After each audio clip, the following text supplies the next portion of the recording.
നന്മ 24ലേക്ക് എല്ലാവർക്കും ഒരിക്കൽ കൂടി സ്വാഗതം. രാജഗിരി ഹയർ സെക്കൻഡറി സ്കൂളിലെ വിദ്യാർത്ഥികൾ കിടപ്പാടമില്ലാത്തവർക്ക് കിടപ്പാടം നിർമ്മിച്ചു നൽകി. 2 വർഷത്തിനുള്ളിൽ 5 വീടുകളാണ് നിർമ്മിച്ചു നൽകിയത്. ഇതിനുള്ള തുക കണ്ടെത്തിയതാണെങ്കിൽ എടുത്തു പറയേണ്ട ഒന്ന് തന്നെയാണ്.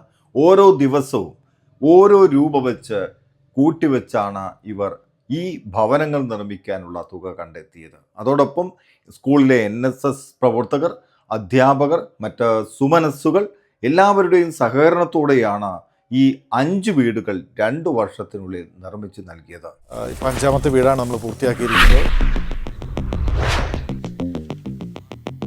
2 വർഷം കൊണ്ട് കുട്ടികൾ നിർമ്മിച്ചു നൽകിയത് 5 വീടുകൾ.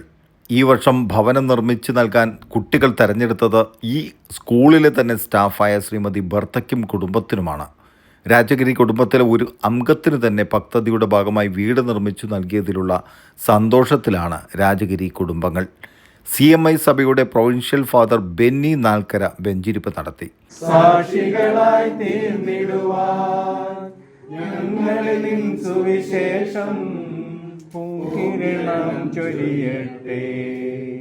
ഞങ്ങളിൽ നിൻ സുവിശേഷം പൂങ്കിരണം ചൊരിയട്ടെ. Rajagiri higher secondary school home for the homeless പദ്ധതിയുടെ ഭാഗമായിട്ട് ഈ വർഷം വെച്ചു കൊടുത്ത വീടാണ് ഇവിടെ ഇപ്പോൾ കാണുന്നത്. ഇത് 5ാമത്തെ വീടാണ്. 2 വർഷങ്ങൾക്ക് മുമ്പാണ് ഹോം ഫോർ ദി ഹോംലെസ് എന്നുള്ള പദ്ധതി ആരംഭിച്ചത്.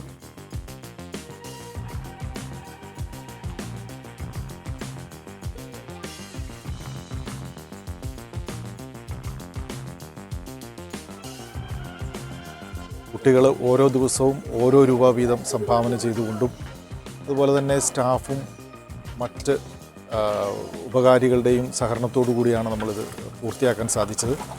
ഏതായാലും കുട്ടികൾക്ക് ഇത് നല്ലൊരു മാതൃകയാണ്. കാരണം 5 വീടുകൾ പൂർത്തിയാക്കുവാനായിട്ട് സാധിച്ചു. അവർക്ക് വീട് വെച്ച് കൊടുത്തുകൊണ്ട് അവർക്കൊരു സഹായകമായി മാറുവാനായിട്ട് അവർക്ക് സാധിച്ചു.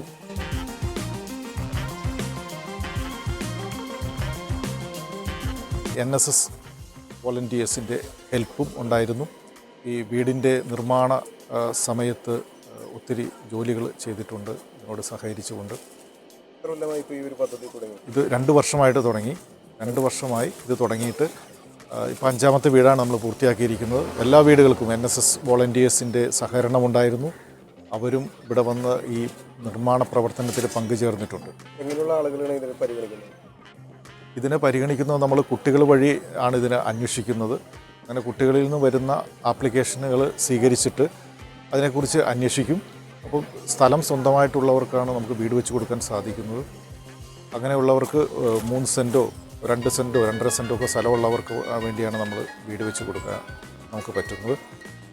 പലപ്പോഴും പലർക്കും സ്ഥലമുണ്ടായിരിക്കും, പക്ഷേ അതിന് ആധാരമുണ്ടാകുകയില്ല, അല്ലെങ്കിൽ അത് കരഭൂമി ആയിരിക്കുകയില്ല. അവിടെയൊക്കെ നമ്മൾ തന്നെ ഇടപെട്ട് നമ്മളെ കൊണ്ട് കഴിയാവുന്ന സഹായങ്ങളൊക്കെ ചെയ്തു കൊടുത്ത് ആ ഭൂമി കരഭൂമിയാക്കി അവിടെ വീട് വെച്ച് കൊടുക്കാനായിട്ട് നമ്മൾ പരിശ്രമിച്ചിട്ടുണ്ട്. അതിനകത്ത് ഒത്തിരി സഹായം നമുക്ക് ലഭിച്ചിട്ടുണ്ട്. എല്ലാവരുടെയും സഹകരണം നമുക്ക് ലഭിക്കുന്നുണ്ട്. പേരൻസിൻ്റെ ഉണ്ട്, ടീച്ചേഴ്സിൻ്റെ ഉണ്ട്. ഈ പറഞ്ഞ പോലെ കുട്ടികൾ ഒപ്പം നിൽക്കുന്നു. അവരുടെ ഓരോ രൂപ, ഓരോ ദിവസത്തെ ഓരോ രൂപ, അതും ഈ പദ്ധതിക്ക് വളരെ സഹായകമാണ്. സ്കൂൾ പ്രിൻസിപ്പാൾ ഫാദർ ടോമി കൊച്ചലിഞ്ഞിക്കലിൻ്റെ നേതൃത്വത്തിൽ നടന്ന ചടങ്ങിൽ ജില്ലാ planning board member Shri Jamal Manakkadan മുഖ്യ അതിഥിയായിരുന്നു. ഞാൻ പ്രദീപ്, ന്യൂ ഇന്ത്യ, നന്മ 24.